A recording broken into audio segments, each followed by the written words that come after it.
बिस्मिल्लाहिर्रहमानिर्रहीम। अस्सलामुअलैकुम। मैं हूं अली असगर और आप देख रहे हैं मेरा यूट्यूब चैनल।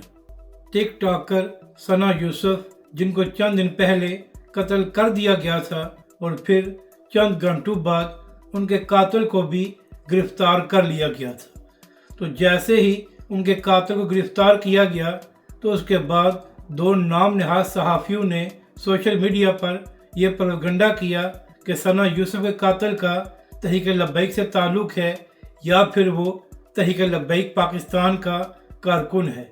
तो इसी हवाले से उन दो सहाफ़ियों, जिनमें से एक का नाम आगा शेख सरवर है जबकि दूसरे का अब्बास अहमद, इन दोनों ने इस हवाले से ट्वीट्स की और कहा कि उमर हयात का तहरीक लब्बैक से ताल्लुक़ है।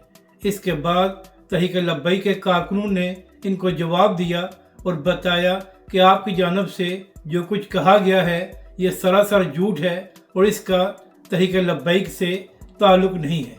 तो फिर जब यह बात साबित हो गई कि इन दोनों सहाफ़ियों ने तहरीक लब्बैक के ख़िलाफ़ झूठा प्रोपगंडा किया है, तो उसके बाद इनकी जानब से झूठी ट्वीट्स को डिलीट कर दिया गया। अब इसी हवाले से तहरीक लब्बैक के कारकुन ये मुतालबा कर रहे हैं कि ये दोनों सहाफ़ी तहरीक लब्बैक पाकिस्तान से माफ़ी मांगें और आखिर बताएं कि इन लोगों ने तहरीक लब्बैक के ख़िलाफ़ झूठा प्रोपगंडा क्यों किया।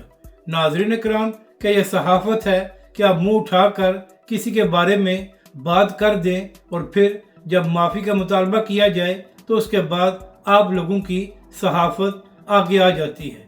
सोशल मीडिया पर कारकुन तहरीक लब्बैक पाकिस्तान से ये भी कह रहे हैं कि इन दोनों सहाफ़ियों को नोटिस भेजा जाए ताकि आइंदा कोई ऐसी हरकत ना कर सके।